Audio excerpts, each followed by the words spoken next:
Continuação do capítulo 1 ou capítulo 1b. O capítulo 1a está aí no canal. Vamos lá, deixa eu achar aqui. Se pudéssemos usar uma máquina do tempo para visitar qualquer lugar do nosso planeta no ano de 1700, uma realidade brutal e chocante nos saltaria aos olhos imediatamente. Não importa se o nosso destino fosse o centro de Londres, as ruas de Paris, a corte de Pequim ou o interior do Brasil recém-descoberto. A pobreza extrema não era uma exceção à regra. Ela era a regra absoluta da existência humana. Para a imensa maioria da humanidade que viveu antes da Revolução Industrial e da consolidação do capitalismo moderno, a vida era exatamente como definiu o filósofo Thomas Hobbes: solitária, pobre, desagradável, bruta e curta. Cerca de 90% da população mundial vivia naquilo que o Banco Mundial classifica hoje como miséria ou pobreza extrema. A escassez de alimentos era uma constante na vida das famílias. As roupas eram passadas por gerações até se desmancharem em farrapos. E uma única colheita ruim por causa do clima significava literalmente a morte por fome de vilas inteiras. Morte por fome de vilas inteiras. Antes do capital aparecer, da acumulação de capital.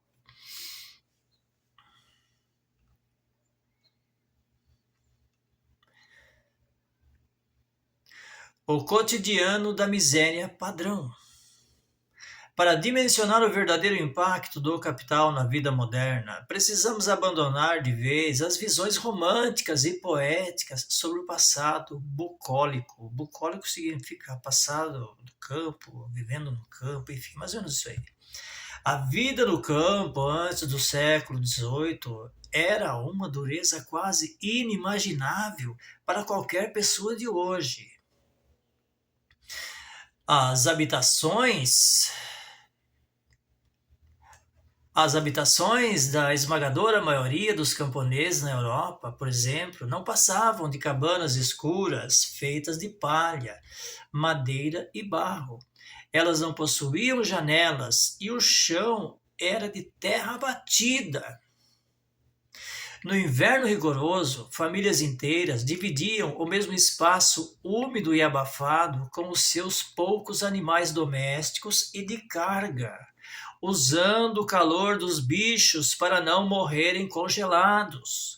O conceito moderno de privacidade simplesmente não existia, e o de higiene, muito menos. A água potável era um luxo inacessível. A maioria absoluta das pessoas consumia água coletada diretamente de rios poluídos ou de poços rasos e contaminados. Sem saneamento básico ou qualquer tratamento, surtos de cólera, desinteria e febre tifoide não eram acidentes raros. Eram eventos cotidianos, devastadores e que dizimavam comunidades inteiras em questão de semanas. O banho era um evento raro, muitas vezes realizado poucas vezes ao ano, e as pessoas passavam meses vestindo a mesmíssima muda de roupa sem lavá-las. A medicina daquela época era primitiva, mística e completamente ineficaz. Se uma criança nascesse em uma família comum na era moderna, as suas chances de conseguir chegar aos 5 anos de idade eram de míseros 50%. As mulheres enfrentavam o momento do parto não com alegria, mas como uma provável sentença de morte por infecção hospitalar ou hemorragia. Uma simples e banal infecção decorrente de um arranhão superficial durante o trabalho no campo podia gangrenar e matar um homem adulto em poucos dias. Afinal, o mundo ainda estava a séculos de distância da invenção dos antibióticos, dos antissépticos, das vacinas ou dos hospitais estruturados.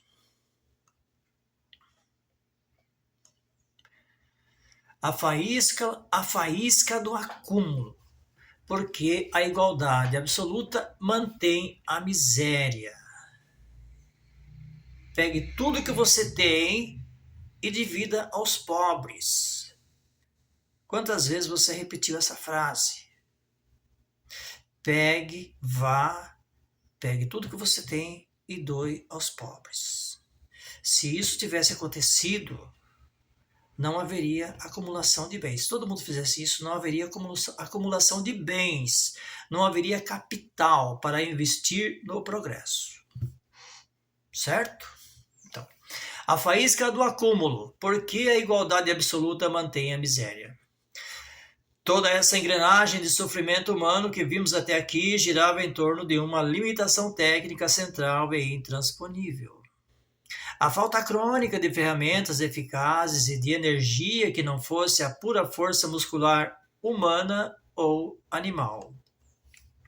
Se você vivesse em 1700 e quisesse um pedaço simples de tecido para confeccionar uma camisa, esse fio precisava ser fiado à mão por uma mulher em uma roca de fiar manual durante semanas a fio. Depois, esse mesmo fio precisava ser tecido em um tear manual por um artesão durante dias. O resultado prático dessa escassez técnica era previsível. Uma única peça de roupa comum custava o equivalente a meses de trabalho de um cidadão. As pessoas comuns, literalmente, não compravam roupas. Elas herdavam casacos, calças e vestidos em testamentos de seus pais e avós, passando a vida inteira remendando o mesmo tecido gasto. O que mudava essa realidade de extrema escassez nos poucos lugares prósperos do mundo? A resposta histórica sempre foi a mesma: a presença do capital concentrado e poupado. Compreendes? Para entender isso, precisamos derrubar o mito de que a igualdade forçada gera prosperidade. Em uma sociedade hipotética, onde todos os indivíduos produzem exatamente o suficiente para consumir no mesmo dia, o progresso é matematicamente impossível de acontecer. Imagine uma tribo isolada de 10 pescadores. Se cada um desses 10 pescadores pesca exatamente um peixe por dia, utilizando apenas as suas mãos, e cada um come um peixe por dia para sobreviver, a produção total da tribo é de 10 peixes. Eles estarão pescando exatamente da mesma forma, na mesma praia, consumindo a mesma quantidade daqui a 1000 anos. Não há espaço para o avanço dessa forma, né? O avanço econômico só acontece quando alguém, seja por esforço duplo, por sorte ou por pura inteligência estratégica, consegue pescar 2 peixes em um único dia. Em vez de comer os 2 peixes imediatamente, esse indivíduo decide passar fome voluntariamente guardando o segundo peixe. Ele repete esse sacrifício até acumular um estoque que lhe permita passar 3 dias inteiros sem precisar entrar na água para pescar.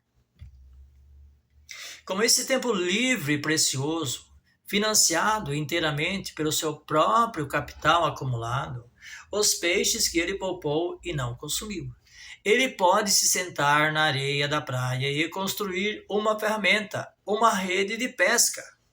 Quando esse homem retorna ao mar carregando a sua nova rede, ele não pesca mais apenas um peixe por dia, ele pesca 100 peixes em uma única manhã. Esse é o princípio básico, puro e imutável do capitalismo. A riqueza de uma civilização não cresce dividindo igualmente a escassez do presente, mas sim permitindo e protegendo o acúmulo necessário para que novas ferramentas e tecnologias sejam criadas para o futuro. Na história humana, os primeiros grandes acúmulos de capital concentrado permitiram que a nossa espécie finalmente parasse de usar as próprias mãos para tudo e passasse a usar a cabeça, a ciência e as máquinas. Na Inglaterra do século XVIII, o surgimento de mercadores que acumularam fortunas com o comércio global gerou uma massa de capital financeiro que precisava de destino. Uma massa de capital financeiro. Eles guardaram dinheiro, grana, entendeu? Em vez de simplesmente enterrarem suas moedas de ouro ou gastarem tudo em monumentos fúteis, esses primeiros capitalistas decidiram arriscar suas fortunas financiando inventores. Máquinas a vapor complexas que exigiam toneladas de ferro fundido, engenheiros altamente especializados em minas de carvão mineral operando a pleno vapor, jamais poderiam ter sido construídas por um consórcio ou vaquinha de camponeses pobres. Elas exigiam o bolso profundo, a paciência e a ousadia de homens ricos dispostos a perder tudo em ideias que tinham grandes chances de dar completamente errado. Quando a primeira grande fábrica têxtil movida a vapor começou a operar, ela inevitavelmente chocou o antigo mercado artesanal, mas operou um milagre social sem precedentes. Ela reduziu o preço final dos tecidos em mais de 90%. De repente, aquele mesmo pobre que passava a vida inteira vestindo uma única roupa velha e remendada, podia comprar 2, 3 ou 4 mudas de roupa limpa por uma fração mínima de seu suado salário. O lucro do burguês do passado, que financiou a máquina pesada, acabou de se traduzir diretamente em dignidade, saúde, higiene e autoestima para o bolso e para o corpo do cidadão comum. Compreende? A fundação do mundo moderno estava solidamente estabelecida. No livre mercado, a riqueza dos poucos começa a subsidiar de forma orgânica e involuntária o aumento espetacular do padrão de vida dos muitos. Esses muitos aí tem pobre junto, né? Então, chegamos então ao final do capítulo 1b. Capítulo 1B. Deixa eu ver se tem mais alguma coisa. Espera aí.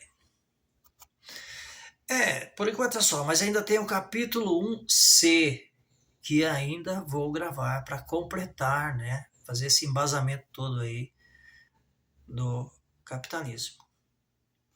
Se você gostou, deixe seu like, compartilhe, comente se você concorda, se você discorda, entendeu?